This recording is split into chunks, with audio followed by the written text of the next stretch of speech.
What's up, guys? Today we're going to be replacing the rear main oil seal on the 7.3 Powerstroke. This is in a 1997 Ford F350, and show you real quick what we're replacing. This is the rear main seal here. It comes with a gasket, comes with this little metal wear sleeve on the inside here, and then your outer flange that gets bolted on by the back of the oil pan. So next I'm going to slide underneath here and show you what we're taking off first. So here we go. Underneath the truck now, the first thing you're going to take off is the drive shaft. So there's going to be two bolts right here on the carrier bearing that go up in that bracket. Both of mine were severely rusted, so I ended up just cutting them off, and we'll just have to get new bolts when we go back in.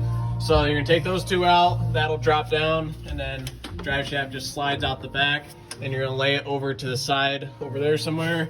Next thing you're going to do is take out the transmission cross member and the wiring harness. There's going to be, I believe, just two plugs on the transmission wiring harness, one up here in the top, squeeze the tab, pull it out just like that, and then one up there for the transmission selector.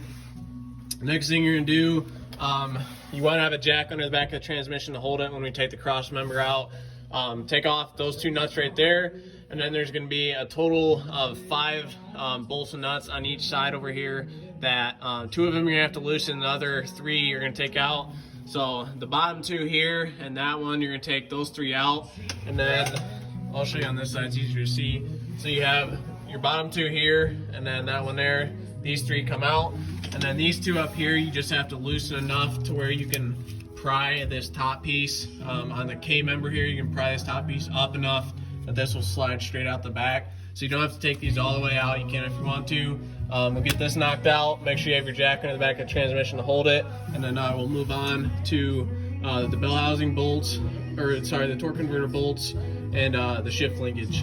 With all the bolts out of the cross member now, we're next going to take out the 2 bolts holding your shift cable bracket on. Those are 2 14mm bolts. Pop them out, and then there's going to be 4 bolts on this cover right here. They're all 10mm. Pop those 4 out. That's going to give you access to the torque converter bolts, and that's what we're going to be taking out next. Also, now is a good time to unhook both of your transmission lines. We have one fitting right here, and then one right up there. Hang on a second, let me get the light so you can see it. One right up there. So pop them 2 out, and then get this cover off, and we'll take the torque converter bolts out next. Now I'll show you how to take the torque converter bolts out. There's going to be 6 of them around the flywheel. If you can see that. So first thing I'm showing you, take the cover off so you can access them, and then to turn the motor over, I just have, if I can slide up here, I just have a ratchet off of the damper pulley up here on the front, so you can turn the motor over and take these out one at a time. There's 6 of them, so pop them out, and then we'll be ready to take the bell housing bolts out, I believe. Whoa. All my life, been grinding all my life, sacrifice, hustle paid the price, want a slice, got to roll the dice, that's why all my life, I've been grinding all my life, look, all my life, been grinding all my life, sacrifice, hustle paid the price, want a slice. All right, I got in a hurry and I forgot to show you where the bell housing bolts are in the transmission. They're right here around the outside of it. These are 3/4 inch bolts. There's gonna be 6 of them, 3 on this side, 3 on that side. You will probably have to use a long, super long extension, a swivel to go down. For the 2 on the top there, you have to go down the back of the transmission where you can get a ratchet on it. Once you have that out, then we're gonna take the flywheel off. There's gonna be 10 18mm bolts all the way around it. So pop those off, and then we can get to the seal that's behind there. Now with the flywheel off, we can finally access the rear main oil seal. So there's gonna be 5 8mm bolts around it. Now these are gonna be silicone on here pretty well. So once you take the bolts out, we'll grab a screwdriver here. You're gonna have to get behind it carefully without denting this in or creating a spot where it could leak. And you're just gonna have to work around it and pry it off. So we'll get that off, and then depending on if this has been changed before or not, there's going to be a metal wear sleeve on the crank that you'll probably have to put a cut in it in one spot to be able to pry it off. Otherwise, it's going to be about impossible to get it off. So let me get this outer part off here with a seal, and then I'll show you the wear sleeve if there's one on this. All right, show you what we have going on with the seal here. So you have the outer flange here. It has a seal installed inside it. You have that gasket there, and then you have this wear sleeve. So this motor was actually the original seal on here, 420,000 miles in a 7.3 with the original seal, and it's just starting to leak pretty bad. But anyway, if you can see right here, there's a pretty deep groove towards the end of the crank. That's right where the seal rides. So it basically, it starts sawing away at the crank, and that's what this wear sleeve is. So it goes right over top of that and gives a new surface for the seal to ride on. That's not gonna have a groove in it. So if you notice on the seal, on this side here, it's kind of beveled or has a chamfer on it, and then this side's square. So the square side is gonna go in like that. You want the beveled side out so it's easier for the seal to get over it when you install it. So when we go to put the wearing on, we're gonna put a little bit of red Loctite on the inside of this so it sticks to the crank nice, because we don't want this wear sleeve turning on the crank. We want it to be basically one piece with the crankshaft. So do that, then drive your seal on. I normally use a mallet and a brass punch to drive these on. If you have a seal driver, that's a lot better option. I don't have one. I haven't used one on 7.3 yet. So put your wear sleeve on, then put some clean engine oil on the inside of the seal here, and a little bit of clean engine oil on the outside of the wear ring.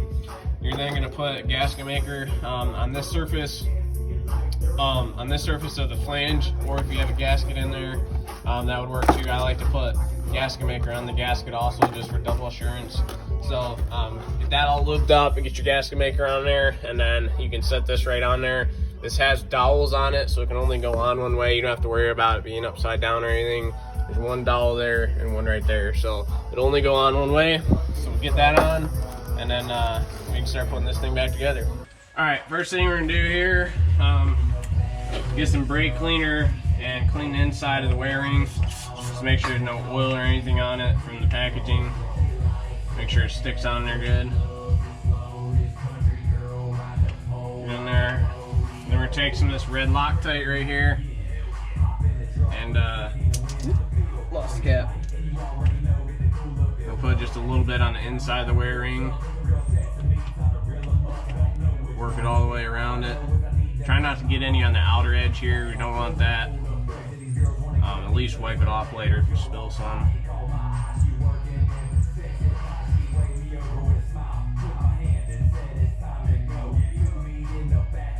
Alright, that'll work. And then, like I was saying before, this has a chamfered edge. So we want the square side to go in. We want the bevel facing out. Just like that.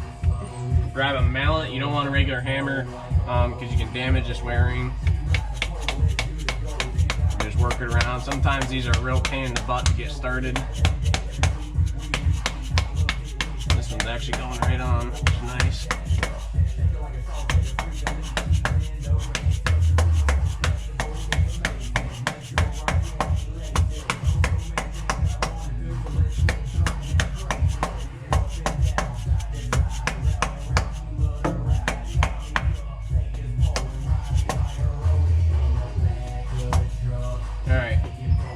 Then I'm going to grab a brass punch. Do not use a steel punch, you'll dent everything up. I use a brass punch because brass is softer. It'll dent first before the steel. And just run around it, make sure it's seated all the way. Which it is. Alright, so we're good to go. Now we can install the outer seal around it. So, first thing to do is grab some clean engine oil, which over here.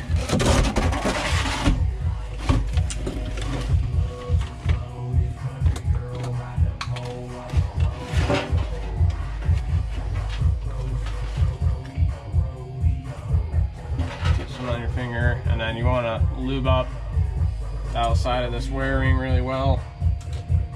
Make sure your seal's not running dry when you first start up the motor.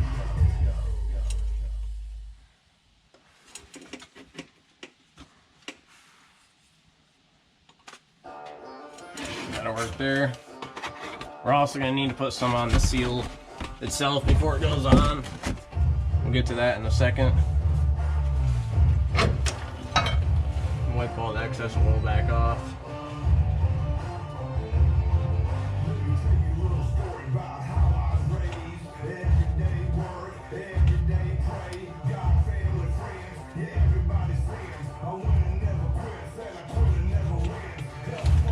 Alright, now you don't have to put gasket maker on this gasket.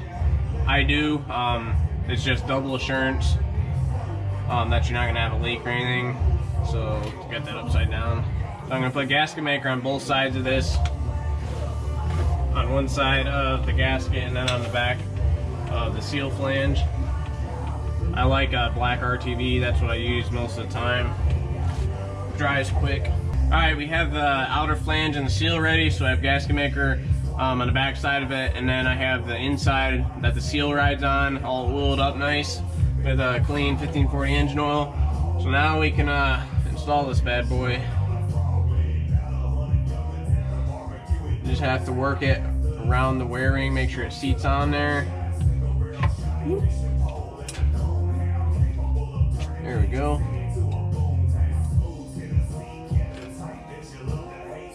Locate the dowel. Whoop, that's the wrong way.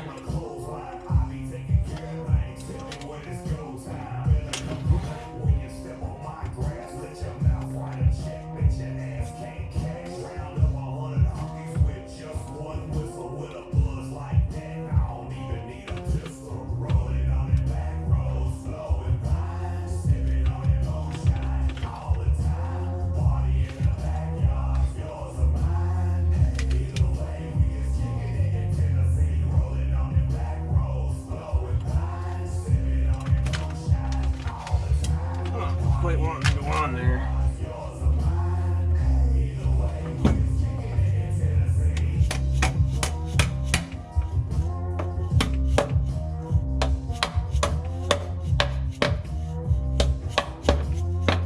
There it goes. Wipe off this extra Loctite right there. Alright, stick your bolts back in and tighten them up and you'll be good to go. There you go, folks. That's how you change the rear main seal on a 7.3 Powerstroke.